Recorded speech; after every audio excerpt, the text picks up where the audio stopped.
এই প্ৰশ্নটো Guwahati হাইকোৰ্টৰ junior administrative assistant পোষ্টৰ 2023 পেপাৰৰ হয়। চ' এইটো এটা কোডিং ডিকোডিঙৰ কুৱেশ্যন যিটো আমি এতিয়া ছল্ভ কৰিম। চ' ইয়াত কৈছে যে Mathura is written as JXQEROX and the code for hotels will be. So' Mathura ৱৰ্ডটোক লিখা হৈছে JXQEROX বুলি, আৰু এই কোডটোৰ যদিহে হোটেল ৱৰ্ডটো লিখা হয় তেন্তে তাক কি বুলি লিখা যাব আমাক সুধিছে। চ' ফাৰ্ষ্টতে আমি এই লেংগুৱেজটো ডিকোড কৰিব ট্ৰাই কৰিম। চ' তাৰ কাৰণে আমি মথুৰা ৱৰ্ডটো ইয়াতে তাৰ যিটো কোডেড নেম সেই কোডেড নেমটোৰ সৈতে লিখি লৈছোঁ যাতে আমাৰ বুজি পাবলৈ সহজ হয়। চ' ইয়াতে আমি এ ৱৰ্ডটো দুবাৰ ৰিপিট হোৱা দেখিছোঁ আৰু এৰ জেগাত কি লিখা হৈছে এক্স।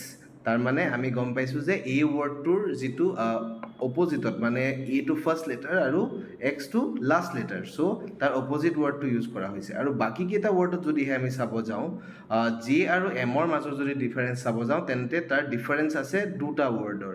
চ' JKL তাৰ পাছতে আহে M। চ' জেৰ লগত যদি আমি দুটা লেটাৰ প্লাছ কৰিছোঁ তেতিয়াহ'লে আমি M লেটাৰটো পাইছোঁ। ঠিক তেনেকৈ কিউৰ লগতো যদিহে আমি দুটা লেটাৰ প্লাছ কৰোঁ তাত আমি টি ৱৰ্ডটো পাম। ঠিক তেনেদৰে ইৰ লগতো দুটা লেটাৰ প্লাছ কৰিলে আমি এইচ ৱৰ্ডটো পাম। এগেইন আৰৰ লগতো দুটা লেটাৰ প্লাছ কৰিলে ইউ ৱৰ্ডটো পাম। আৰু এইটোৱেই পেটাৰ্ণ ইয়াতে ফ'ল' হৈছে। প্ৰতিটো লেটাৰৰ লগত টু লেটাৰ্ছ এড কৰা হৈছে to get to the other word.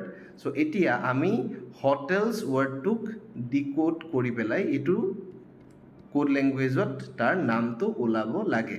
So' এতিয়া হোটেলছৰ পৰা যেনেকৈ এমৰ পৰা দুটা লেটাৰ আগত জে আছিলে, তাত যদি আমি হোটেলছৰ এইচৰ যদিহে আমি লেটাৰটো চাব যাওঁ, তাৰ পৰা যদি দুটা লেটাৰ আগত কি লেটাৰ আছে আমি চাব যাওঁ তেন্তে it will be what H will be written as E, যিহেতু EFGH মানে ইৰ পৰা দুটা লেটাৰ প্লাছ কৰিলে আমি এইচ পাইছোঁ। চ' হোটেলৰ জেগাত হোটেলৰ এইচৰ জেগাত আমি ই লিখিম। ঠিক তেনেকৈ অ'ৰ জেগাত আমি কি লিখিম, অ'ৰ জেগাত আমি লিখিম L, আকৌ টিৰ জেগাত আমি লিখিম Q, এণ্ড ইৰ জেগাত আমি লিখিব লাগিব B, আৰু এলৰ জেগাত আমি লিখিব লাগিব I, এণ্ড এছৰ জেগাত লিখিব লাগিব P।